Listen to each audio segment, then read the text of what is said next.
After being bound to the compulsory truth system, my billionaire parents finally took me home. Chloe, the fake daughter, tearfully asked, "Now that you're back, should I leave?" I snapped back. "Then get out already." My billionaire parents fumed. "Do you believe we'll kick you out again?" My mouth blurted out, "Oh, for real? Awesome. Bye-bye then." Then I became a detective. Officer Blake, looking suspicious, pointed at 3 photos and asked, "There's been a serial murder case in our city recently. Who among these 3 is the killer?" I gave an answer that nobody expected. They were stunned, but I just smiled. After being bound to the compulsory truth system, I'd been super careful, keeping my mouth shut whenever possible. I couldn't help it. My mouth had a mind of its own. But Chloe, the fake daughter, just had to ask, her voice trembling with fake tears. "Since you're back, should I really leave?" My mouth said, "Don't just leave, run." Chloe froze, then burst into louder sobs. My dad, Mr. Sterling, roared, "Get upstairs, now." I scurried up like a shot. Back in the bedroom, which was basically a presidential suite, I locked the door and let out a long sigh of relief. This stupid system was such a pain. Dinner time. Under the crystal chandelier, the long dining table was set with exquisite cutlery. Chloe sat beside my mom, her eyes red, looking utterly pitiful. I silently pulled out the chair furthest from them and sat down, trying my best to become part of the background. "Eat more, you're too thin," Mrs. Sterling said, signaling the maid to serve me. I nodded, making a quiet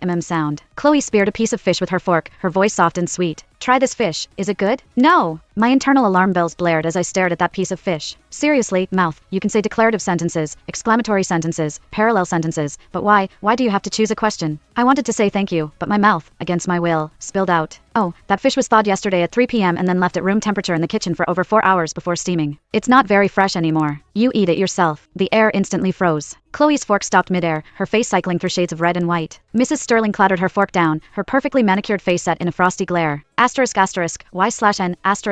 Sterling. Are you deliberately trying to upset the entire family? I wanted to cover my mouth, but couldn't stop myself from saying, "She's a fake daughter, she's been constantly trying to undermine me, can't you see that?" I was toast. I knew I was in deep trouble. Ever since I'd come back, the Sterling family had avoided talking about Chloe's future. Her living expenses and luxuries remained untouched. They clearly intended to keep her. Mr. Sterling shot me a furious glare. "Eat your dinner." I finished that meal under Chloe's barely there sniffles and the icy stares of my parents. I ate super fast, then immediately stood up. "I'm done. Enjoy your meal." And then I got out of there. Behind me, I heard Mrs. Sterling comforting Chloe. "Don't mind her, sweetie. She grew up in the countryside, no manners." The next day, I was dumped into the city's most exclusive private school, in the same class as Chloe. I didn't even need to think. This was definitely Chloe's idea. They claimed it was for me to get the best education, but in reality, she wanted me to feel inferior and timid in comparison to her. I walked into the classroom, wearing a brand new, but utterly uncomfortable, designer uniform, led by the homeroom teacher. Whispers filled the room, and eyes of all sorts, curious, scrutinizing, mostly disdainful, fell upon me. Chloe sat in the front row, flashing me a perfect, gentle smile. I silently walked to the empty seat in the back row and sat down, continuing my shut-up policy. If I could use a gesture, I wouldn't speak. If a nod or shake of the head sufficed, I wouldn't utter a single word. Until math class. The